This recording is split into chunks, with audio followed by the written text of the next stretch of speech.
Ang sarap po nun sa feeling. Of course, hindi tayo na pinanghinaan ng loob at konti, pero mas nakakalakas po yun ng loob at mas marami po tayo nakakasama. So, let's continue to pray for them po. No, let's continue to pray for them. Okay lang. So, let's start po. Yung title po ng message natin is True Answer, Success, and Renewal. So, na-receive ko po itong message na to, video message for 18 minutes. But of course, I have to elaborate so magkakaroon tayo ng better understanding patungkol sa mensahe na ito. Amen. So, sa ating introduction, it's more of the Word of God or the Bible. Siyempre, para ma-confirm natin na we have true success, we have true answer, and we have true renewal, dapat yung confirmation na yon ay sentro sa salita ng Diyos. Ibig sabihin, yung background nun ay nagagaling sa salita ng Diyos or sa Biblia. Everything naman na tinuturo natin is nasa loob ng salita ng Diyos. So, we have to be very aware about it. No, kahit pumunta kayo sa ibang simbahan, pag hindi na salita ng Diyos yung tinuturo, kayo mag-isip ka na. Diba? So you have to be very concerned about it. So it has to be gospel-centered. No? Ayun sila. Sige, paupuin mo na. So, let's read po yung Hebreo 4:12. For sure, sobrang pamilya na kayo ng verse na to, but yes, it is something na magre-remind talaga sa atin about the Word of God. Anong sabi dyan? Ang salita ng Diyos ay buhay at mabisa, mas matalas kaysa sa anumang tabak na magkabilay-taling. Ito'y tumatagos maging sa kaibuturan ng ating kaluluwa at spirito, ng mga kasukasuhan at buto, at nakakaalam ng mga iniisip at binabalak ng puso. Diba? So, ang salita po ng Diyos, whether you believe it or not, or whether ma-realize mo o hindi, siya po talaga ay buhay at aktibo. Kaya nga tayo nandito kaya nga tayo nagpapatuloy kasi naniniwala tayo na yung salita ng Diyos is active and alive. Amen? Napakalinaw po dyan. And sa 2 Timothy 3:16 hanggang 17, yan yung sa baba na lang yung babasahin ko, upang ang lingkod ng Diyos ay maging ganap at handa sa lahat ng mabubuting gawain. So, paano mo ihahanda yung sarili mo nang walang salita ng Diyos? No, paano mo masasabi, I think I'm ready now? Diba? Without the Word of God. So, ibig sabihin po nun, baka dinadaya lang po tayo ni Satan. Kasi it should always be centered on the Word of God. So dapat po malinaw po sa atin yan na we are servant of God, na we have to do the right thing in the eyes of God. Now regardless kung ano yung, of course, people talagang may makakomment, may masasabi, but we have to do the right thing inside, in the eyes of God. Ayun po yung pinakamahalaga. And dahil doon, tayo po ay magkakaroon ng sure answer, sure success, and sure renewal. So, I hope we don't lose the Word of God. You may lose yung word ng tao, yung promise ng tao, di ba gano'n? But don't lose the Word of God. Kasi it will cover everything in your life. It will cover your past, present, future. Anything, covered ka na with the Word of God. So, ano ba? As we confirm din na tayo ay isang believers or Christians o tayo mga worshiper, it has to be normal na tayo ay nagkakaroon ng pagkauhaw at pagkagutom sa salita ng Diyos. Diba? If in case hindi mo na siya nararamdaman, ibig sabihin nun, may trouble. Ay parang hindi na ako masyadong ginaganahan o parang hindi na ako nagiging excited sa pakikinig ng Word of God. So there will be a trouble. Ibig sabihin nun, na-allow natin si Satan, na-allow natin yung enemy to deceive us. Kasi yun naman yung one of the best strategy ng ating kaaway is na mawala yung uhaw natin sa salita ng Diyos.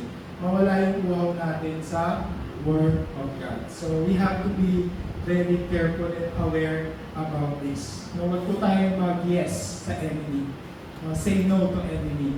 say yes to the Word of God. So yun po yung ating introduction. Honestly, I make a research as of September last year. Meron pa pong 52 countries na hindi po allowed yung Bible. Hindi po allowed yung Bible. Technically, hindi ka pwedeng magbenta, hindi ka pwedeng bumili ng Biblia. So, I don't know kung ano yung reason, pero we are blessed kasi yung Pilipinas sobrang open na agad in terms of the Word of God. Naalala ko na share sa akin ng pastor ko dati na, I guess alam niyo na rin ito, in China, di ba? Bago ka magka-Bible doon, illegal po yung magtago, mag-handle ng Word of God ng Bible. So before, kinukulong po talaga. If there is Christian church doon sa China before, sinusunog. And mga Kristiyano po doon, patago po silang nag-worship sa ilan, yung mga underground na bahay. No?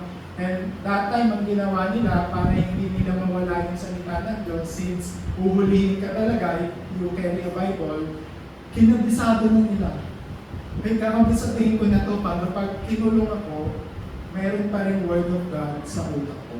Hindi na siya mananakaw, technically. So, ganun sila naging passionate na pahalagahan yung salita ng Diyos. So, we are still blessed kasi in Philippines, talagang sobrang open na bawat isa ay nakakarinig talaga ng salita ng Diyos. Diba? So, ano pong sabi sa Psalms 119:105. Salita mo isang tanglaw na sa akin ay patnubay, sa landas kong daraan ay liwanag na tumatanglaw. So legit naman po, because of the Word of God, ito po ay lampara sa ating daanan.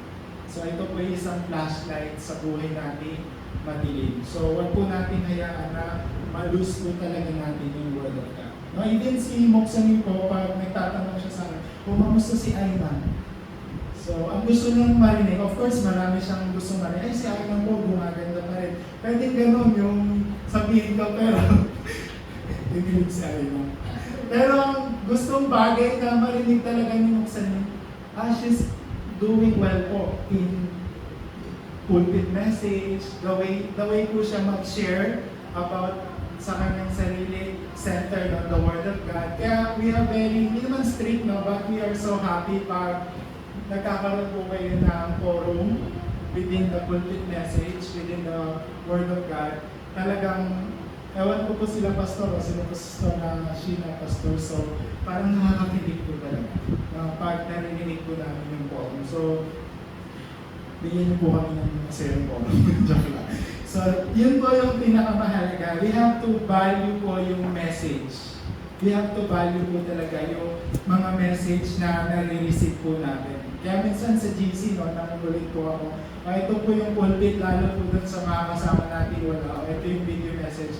As much as possible, kailangan mag-download ko na siya para ma-share ko na agad sa inyo. And then please share your forum. So hindi na ako magpa-follow up doon, but abangan ko po talaga. Kasi some of our remnants, some of our leaders, like for example si Ana, nagsasend siya ng forum.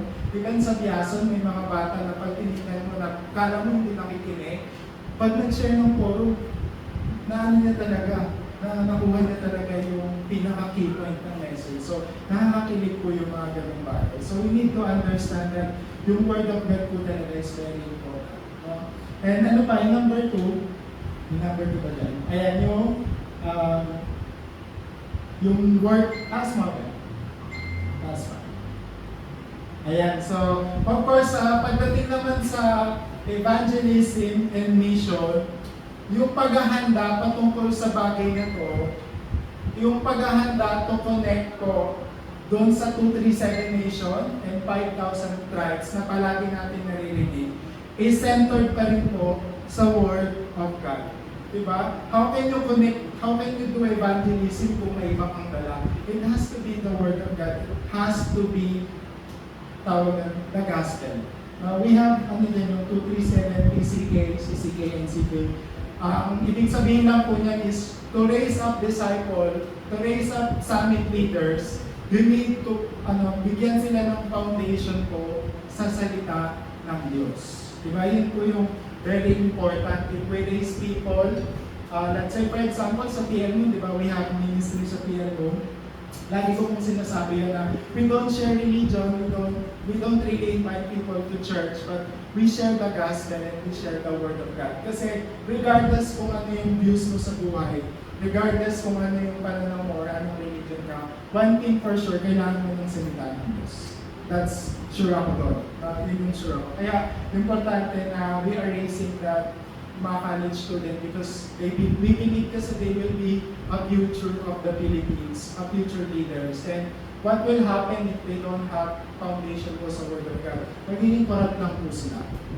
Gagaya lang po sila sa ongoing corruption na nangyayari kasi they don't have the right foundation. So yun po yung ating standard po talaga.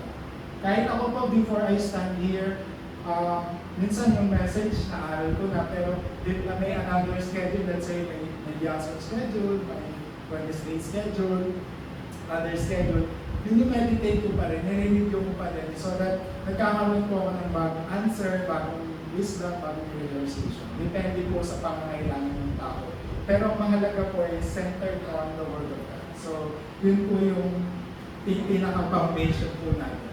So, yun po. And for our main po, ayan. So, sa ating pong mga believers, since magkakaroon tayo mag-gain tayo ng success, mag-gain tayo ng answer, mag-gain tayo ng renewal sa Word of God, we also need to set our standard po sa pamamagitan naman ng panalangin.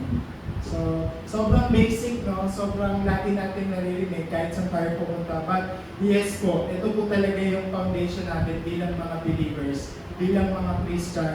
We need to have standard into prayer. It can be your personal prayer. Kanina we talk about some personal prayer, di ba? It can be yung church prayer or Thanksgiving prayer. Kanina si Samantha, medyo na-bless ako kasi ay wala ko akong pinag-pray na problem. Sabi niya, lagi ko po lang po pinag-pray yung Thanksgiving and then i-guide niya na lang po ako palagi dun sa problema na kung ano man yun. So, hindi siya masyadong worries. But that's a very good point. I'm not saying na huwag tayong mag-pray for our struggle, our problem. Ako, ginagawa ko pa rin yun, nag-pray pa rin po ako. Kasi minsan, kailangan din talaga natin maging specific sa prayer natin. Kung kailangan banggitin yung need mo, let's say, kailangan mo ng pera, banggitin mo yung amount, why not? Diba? 1 million, 2 million, mga ganon. So, kung kailangan banggitin yung tao na pinag-pray mo, why not? Pangalanan mo. Ano tawag na? Name drop. Yung mag-name drop ka na sa panalangin. Huwag sa chismis. No? Sa panalangin tayo ba? Name drop. So, yun po yung pinakamahalaga na we have to have standard po into prayer. And ano pa? Of course, when we pray, yung answer, it can be yes, no, maybe, or wala talaga, pero wait, but still answer ko rin po yun. Huwag po kayo ma-confuse. Kung yung in-expect, kasi minsan ito yung pinag-pray mo, ito yung expectation mo. Yung dumating, hindi mo man siya in-expect dun sa prayer mo, it's still an answer. No, it's still an answer and it's still an opportunity na mas i-continue pa natin kung ano yung prayer. Kasi if it's God's will, ibibigay niya yun sa'yo. So, huwag po tayong mag-stop sa pananalangin. And when we pray, sabi dyan, dun sa baba, tayo po yung tinatasan tayo ng Diyos na to pray also to be a partisan. A strong and firm partisan. So pag dumating yung all kinds of problem, all kinds of disaster, kung ano mang problema yung darating sa'yo, ready ka na. No? Kasi minsan yung problem, binibigay ni Satan or ng kalaban natin, tapos ina-allowed siya ni God. Ina-allowed talaga siya ni God kasi hindi man siya nag-promise talaga na sige, alusin ko yung problem. Ang promise sa atin ni God, isasamahan niya tayo in those problems. Diba? Kasi pwede naman talagang alusin ni God lahat ng problema in instant. Diba? Pero ang promise niya sa atin ay sasamahan niya tayo pagdating ng problema. So, ano pa? We need to continue habang tayo ay nandun sa journey na tinatawag. We need to continue praying. Ay, okay na pala, na-receive ko na yung yung pinag-pray ko, andito na. okay na to. So, of course, meron pa rin continuous prayer. So, tuloy-tuloy lang po yung panalangin habang nandun po tayo sa tinatawag nating journey. Diba? And ano pa? Ano yung mangyayari? So, yung ating result, ayan, yung work or yung result sa ating pag-aaral, sa ating specialization, or anything na ginagawa po natin, anything na responsibility natin, kung ano man yung bagay na palagi mong pinagkakaabalahan, there will be a work of God and there will be a great result. No? Ano pa? Bibigyan tayo ni God ng answer about yung hour. Ano yung hour? O-U-R? Only uniqueness and recreation. So may experience mo yung kasagutan na ikaw lang yung makaka-experience. May ganon. Possible po yun. Now, of course, we have different prayers, but God will also allow us to experience yung mga kasagutan na tayo lang yung makakaranas. And then, yung intention for that answer is to save yung dying field. Yun yung palaging intention. And number 3 po, as we pray po, we need to be guided with the Holy Spirit. No? As we continue our life bilang mga Kristiyano, kailangan siyempre palagi tayong ginagabayan ng banal na Spirito.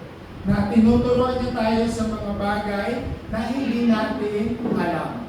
Like yung sinabi ni Sam kanina, guidance po yung kailangan nito. Lagi lang pong guidance sa lahat ng ating ginagawa. Kaya ano sabi dyan sa natin? Siyang magtuturo sa iyo sa lahat ng bagay at magpapaalala ng lahat ng sinasabi ko sa iyo. Kasi minsan, di ba, aminin natin, talagang makakalimutan tayo, intentional man o hindi, nakakalimutan natin. But if we ask for the guidance of the Holy Spirit or feeling of the Holy Spirit, siya yung magpapaalala sa atin ng mga bagay na hindi natin naiintindihan. Magpapaalala ng lahat ng sinasabi ko sa inyo. Pwede natin sabihin, Pastor Mark, Christian naman ako, tinanggap ko na si Jesus Cristo. Totoo naman na meron na akong Holy Spirit So, bakit ko pa siya kailangan hingin? May nasa akin po yung Holy Spirit Bakit ko pa siya, kumpleto na yun, hindi na yung temporary, permanent na yun, yung Holy Spirit na tinanggap ko. Bakit parang minsan na-experience ko pa rin na I'm feeling dry, diba? Parang walang nangyayari sa buhay ko, feeling stuck, feeling powerless. So, bakit ganon? But parang walang nag-change. Diba? Parang kung sasakyan, bumili ka ng sasakyan, pero nandun lang siya nakapark, hindi mo siya na-enjoy. Andun yung Holy Spirit. Kasi po ang Holy Spirit, hindi lang siya yung, gusto niya siya yung magiging steering wheel. Alam mo yung steering wheel? Yung mag-guide talaga sa iyo, yung na nag-aaral ako ng driving. Yun yung pinaka-importanting hawak mo. Hindi ka pwedeng humawak ng kung ano-ano. Dapat steady ka lang. May tamang paghawak ka doon. So, hindi ka mapapahamak. Yun po yung goal ng Holy Spirit. Let's read po yung Rome 8:9. Ngunit hindi na kayo ang namumuhay ayon sa laman, kundi ayon sa Espiritu, sa katunayan na nirahan na sa inyo ang Espiritu ng Diyos. Kung wala sa isang tao ang Espiritu ni Kristo, hindi kay Kristo ang mga tao iyon. So, hindi po ito a one-time event. So, when we say po feeling of the Holy Spirit, ang ibig sabihin po nun is ongoing process. Na tuloy-tuloy po yun na kailangan natin palagi ng paggabay ng banal na Espiritu. Iba kasi yung nasa atin yung Spirit, kumpara sa kumikilo sa atin yung banal na Espiritu. Yun po yung pinaka-kailangan. Let's say for example, nakainom ka. Sino nakainom dito? Diba? Pag nakainom ka, ako na-experience ko na kasi malasing. Kasi madaling araw, andun ako sa Pote Road, nagsusuka ako, ganyan. Wala mo may makakita sa akin dito, taga-church. Kaya lagi ako ganyan pag pauwi ng bahay. Tapos doon pa ako sumusuka. Diba parang nakukontrol ka ng espiritu ng alak? Of course, alam mo pa yung ginagawa mo, pero there are instances na ang hirap mo nang makontrol. Ganun po yun. Dapat yung Holy Spirit po yung nagko-control sa atin. Sa Ephesians 5:18, Sabi po dyan, don't be drunk with wine because that will ruin your life. Instead, be filled with the Holy Spirit. Hindi ko po sinabing bawal mag-inom, no? Sa Biblia po may wine. Diba si Jesus, ginawa niya pong wine yung tubig. So that's the first miracle of Jesus. Pero yung parang, sabi doon yung makontrol ka na ng alak, yun po yung nagiging problema. Galatians 5:16. So I say, let the Holy Spirit guide your lives, then you won't be doing what is your sinful nature craves. So, of course, we still have those kind of sinful nature craves. That's why we need to be guided and we need to be filled with the Holy Spirit so that mawawala na yung cravings. Mawawala na yung tawag doon, yung sinabi ko kanina yung pagkauhaw, pagkagutom doon sa sinful nature. So yun po yung ibig sabihin that we need to be guided and we need to be filled with the Holy Spirit bilang steering wheel yung magkocontrol sa atin. And sa ating number 2 po, ayan, so ito po ay about sa 7 guideposts. So these are so important places po sa Biblia na we have to be reminded. Number 1 po is yung, pag sinabi nyo po palang guidepost, it's direction. May sinasabi, may information, nagtuturo sa tamang dapat puntaan. So, ito po mga places na po sa Bible, ito po importante kasi parang naging guidepost po siya sa atin. Number 1, yung Mount Calvary. So, sobrang familiar po sa atin, dito po pinako si Jesus. Last week po, we celebrate po yung resurrection and crucifixion of Jesus. Importante po yung Mount Calvary kasi dito po nasabi yung favorite nating term na it is finished. Ano po ibig sabihin ng sa salitang Hebrew ba yun or Greek? Tetelestai. Tetelestai. Ang ibig sabihin po ng tetelestai, pag in-apply mo po siya sa isang negosyo, ang ibig sabihin po nun, pag sinabing tetelestai, wala ka ng utang, fully paid ka na. So, nung sinabi po ni Jesus, parang sinabi niya, wala na po tayong utang. Ako po marami po akong utang. Parang, ang sarap lang po sa feeling na maging debt-free. So, yun po ibig sabihin. Pag sinabi mo po tetelestai court naman, sa setting ng court, ang ibig sabihin po nun is, natapos na yung kaso, panalo ka na. Kumbaga, the justice has been served. And then yung verdict is not guilty. Kagaya sinabi ko last Sunday. Lahat po tayo ay not guilty. Huwag na po tayo guilty pa rin po. Not guilty na po tayo nung nangyari po yung pagkapangod ni Jesus sa krus. And then pag in-apply mo naman siya sa army, sa sundalo, ano pong ibig sabihin nun? The main battle has been won. Pag in-announce nila, tetelestai, ibig sabihin, panalo na. So, ganun din po yung nangyari dito po sa Mount Calvary. And then, Mount of Olives, ano po nangyari dito? Alam po natin yung Acts 1:8, di ba? When the Holy Spirit comes upon you, you will be my witnesses. Dito po siya binanggit ni Jesus sa Mount Olive. Dito niya po palaging dinadala yung mga disciple niya. Tara, maganda na tayo, mag-forum na tayo. Diba? Magkaroon tayo ng ito yung sasabihin ko sa inyo. Dito rin po nabanggit na sa pagbabalik ni Jesus, ito rin po yung lugar na nabanggit. Yung Mount Olive. And dito rin po si Jesus nagkaroon ng agony. Nung nalaman niya na napapahirapan siya, ipapako sa krus, dito rin po siya nananalangin sa Mount Olive. Ano pong sabi dyan sa Lucas 22:42? That's one. Ayan. Sabi niya, Ama, kung loloobin mo, ilayo mo sa akin ang kopang ito, ngunit huwag ang kalooban ko masunod, kundi ang kalooban mo. So dito rin po nangyari yon. Dito rin po sinabihan ng mga anghel yung mga disciple na dito mismong lugar na to, dito kayo mag-aantay, dito kayo mag-observe. Sa pagbabalik ng Panginoong Jesus, dito yung mangyayari. Kaya napaka-importante rin po itong lugar na to kasi nagkakaroon tayo ng pag-asa o ng accurate information about yung second coming of Christ. So we need to pahalagahan din po ito. And number 3 po, yung Mark's Upper Room. Lagi po natin naririnig yung silid ni Marcos. Example na lang is yung last supper. Dito rin po nangyari na yung silid ni Marcos, hindi ko po yung kwarto, wala pong kwarto sa bahay. Lahat po sana. Pero dito po nangyari yun. Dito po nangyari yung lagi niyang dinadala yung mga disciple. Then nung nawala ni Jesus, umakyat na siya sa langit. Yung mga disciple, dito pa rin po sila nagtitipon-tipon. Lagi silang nagsasama-sama nananalangin.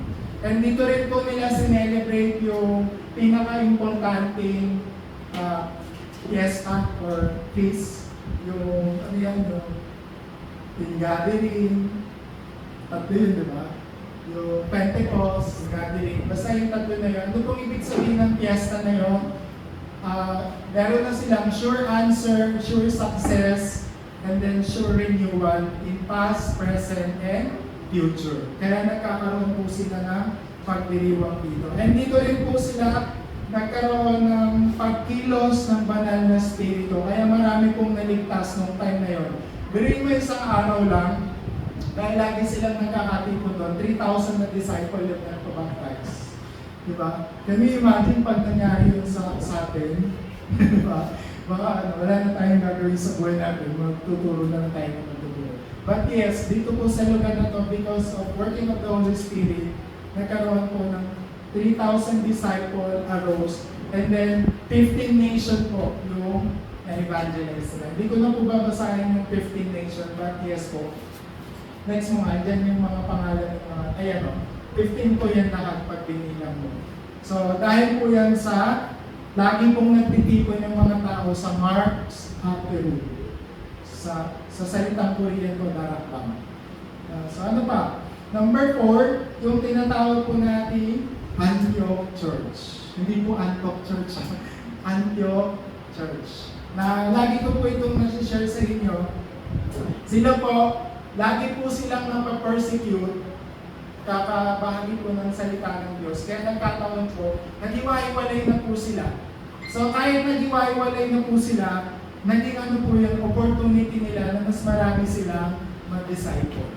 Kaya parang okay lang kung nagkawatak-watak na yung term na ginamit dun sa verse na yun. Pero dahil doon nagkaroon sila ng buong puso na maging disciple. And dahil po doon, sila po yung unang grupo na tinawag na Christian. Lagi ko po nasi-share yun. First time ko nabanggit yung salitang Christian sa Bible sa pamamagitan po ng Antioch Church. Basahin na natin. Yan. So may mga mananampalatayang nagkahiwa-hiwalay dahil sa pag-uusig. Yung sinabi ko kanina.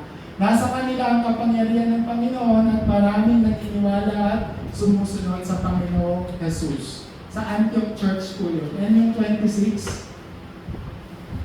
23. Pinagpayuhan silang lahat na manatiling tapat sa Panginoon ng buong puso. Wholeheartedly po. Na maging tapat. Then yung 26, doon sa Antioquia, unang tinawag ng Kristiyano ang mga tagasunod ni Jesus. So that is why we are called Christian. Dahil po sa Antioch Church. And number 5 po, Asia. So same lang po ng Antioch Church. Sa Asia naman po nagkaroon ng mas marami pang disciple na nag-arose. Sila naman po yung lugar na kung saan sobrang daming healing naman po na naganap. Sabi po sa Acts 19:10, or yung 12 na lang po yung basahin ko. Kahit panyo o damit na kanyang ginamit ay dinala sa mga may sakit at gumagaling ang mga ito at lumalayas ang masasamang espiritu na nagpapahirap sa kanila. Can you imagine? Parang yung babae lang na 12 years pa yun na dinudugo. Yung babae. Tapos, sabi niya mga hawakan ko lang yung dulo o yung dulo ng laylayan ng damit ni Jesus. Gagaling na ako. So, it happened po sa Asia. So, possible 100%. Mangyayari din po yun sa atin. Yung nangyari po dito. And number 6 po yung Macedonia. So, dito naman po sa Macedonia, marirealize din po natin na God or yung Holy Spirit magpo-close talaga ng mga doors. Lagi po natin naririnig. Lagi po may mga magsasarang pintuan sa lahat po ng aspeto ng ating buhay. Yung iba, sakto lang yung pakiramdam, pero there will be chance na may chance po talaga na, yung closed door na to parang medyo palala. So kung ano man po yung ginagawa natin sa career, sa business, sa pag-aaral natin, sa relationship, there will be a lot of closed door. Ayun po yung nangyari sa Macedonia. That time, di ba, dito sana sila pupunta. Hindi, punta tayo dito, pero hindi sila pinayagan ng Holy Spirit. Then, punta tayo sa kabila na lang. Hindi pa rin sila pinayagan. So, because of those closed door, mas marami pang na-save na tao. Mas marami pang tao na makarinig ng salita ng Diyos. So, huwag po kayong matakot sa closed door. Huwag po kayong matakot sa closed opportunity. Kasi, there will be better opportunity po na ihahanda sa atin ng Diyos. And ano yung nangyari? Nagkaroon ng greater things or greater answer. Nag-raise po yung mga disciples sa bawat lugar na pinuntahan nila. Kung babasahin po natin yung Corinthians, sa chapter 16, nandun po si Lydia. Kung kilala niyo po si Lydia, yung negosyante po, isahin po natin yung Acts 16. Yung 15 na lang, 15.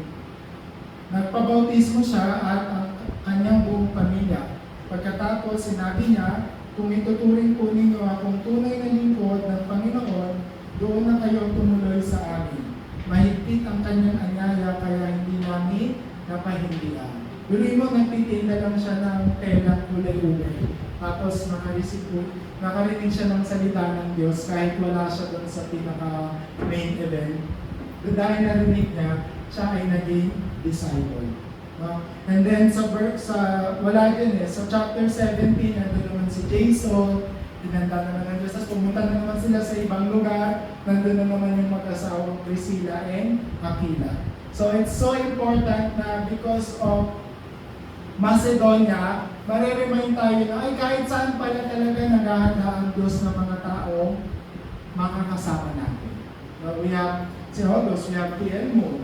Sa Cagayan, we have sa Biason, we have mga remnant leaders dito sa NHA, napakarami. So kahit saan ka pumunta, basta yun yung will ni Lord, maghahanda talaga ng tao ang Diyos. Hindi niya, ang Diyos ng tao, hindi niya hayaan na gagawin mo lang. Lagi siyang maghahanda. And last na po, yung Rome. So ito po yung initial turning point na lagi po natin sinasabi, yung 237 nation and 5,000 tribes. Bakit po sa Rome? I encourage everyone na basahin po yung Book of Rome. Kasi sa Rome po, there's so much sin. So much intense. Intense yung mga sin doon, intense yung mga kasalanan doon. Like mga sexual immorality, sobrang, kumbaga sa R18 by tawag. So, doon po. Kaya doon din po nabanggit yung salitang Rome 3:23, di ba? For all have sinned and fall short in the glory of God. Doon din po nabanggit yung verse na walang matuwid, wala kahit isa.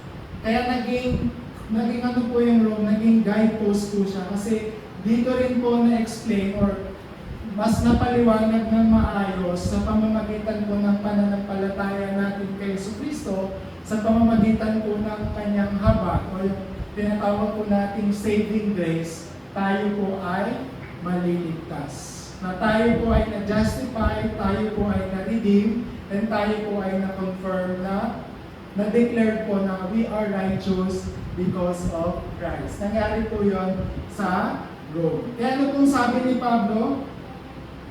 Diba? I must see Rome. Galing na ako dito, ay dito naman puntahan ko to. Kasi na-realize ni Paul na sa Rome, mas kailangan yung grace of God sa pamamagitan ni Jesus. And because of that, ano nangyari? Nagkaroon talaga ng tagumpay, ng answer, ng success, and renewal. Ano pong sabi sa Acts 23:11? Meron po ba? Ayan, so Acts 23:11.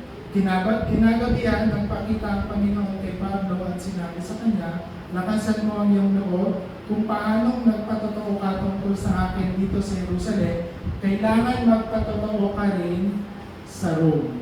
Diba? So kailangan i-explain na rin yung gospel sa Rome kasi intense din yung sin, kaya intense din yung kailangan na gospel, intense din yung kailangan na solution.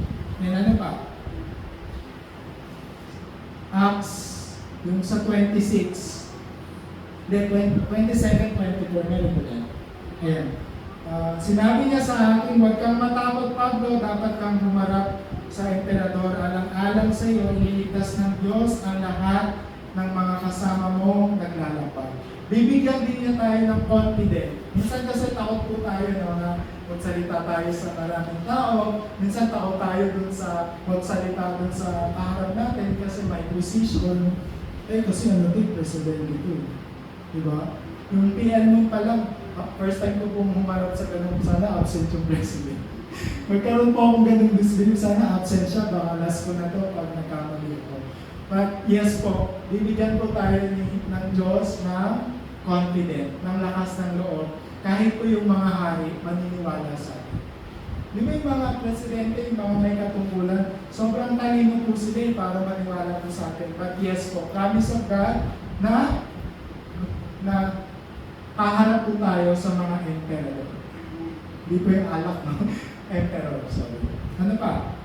And dito rin po nabanggit yung binasa natin sa scripture reading.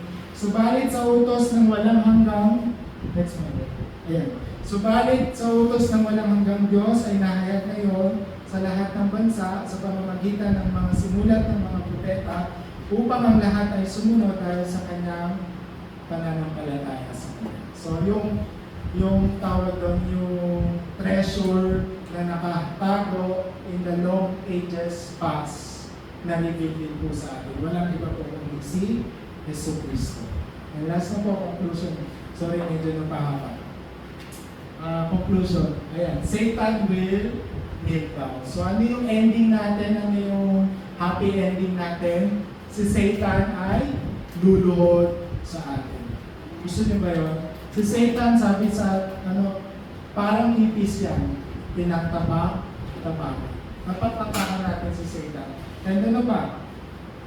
Yung refresh our soul. Dito na babasahin yung verse. But sila dito, lagi silang nagsasama-sama, nagkakaroon sila ng fellowship, lagi silang nagpapasalamat sa bawat tao na pinapadala ng Diyos, and nagkakaroon sila ng masayang puso. Nare-refresh sila. Yung masarap yung gano'n na kaya minsan pag Sunday, masaya na nagkikita-kita din tayo. Diba? And lastly, Colossians 4:7-8. Ito na lang basahin ko. Si Tumiko ang magbabalita sa inyo tungkol sa kalagayan ko rito. Siyang nagmahal, minamahal aming kapatid, tapat na lingkod at kamagagawa ng Panginoon. Pinapapunta ko siya riyan para malaman ninyo ang aming kalagayan at sa gayon ay lumakas ang inyong loob. So, balik mo. Take courage. No, lagi nating lakasan yung ating loob. Huwag ka masyadong, huwag kang pangunahan ng disbelief. Huwag kang pangunahan ng kaba. Huwag kang pangunahan ng kung anong tumatakbo sa isip mo. Kasi mawawala ka doon sa, kumbaga sa focus, mawawala ka doon sa tamang dapat mo gawin. Dapat take courage. So yun lamang po at palakpakan po natin ng Diyos. Tayo po tumayo at tayo po sa galit na manalangin. Let's all stand up. Ayun po. So, from today po, I hope na nagkaroon tayo ng realization that everything should be centered on the Word of God. And nagkaroon tayo ng realization that everything should, our standard ay nasa loob ng panalangin. So that, ano mangyayari kagaya, very simple po, very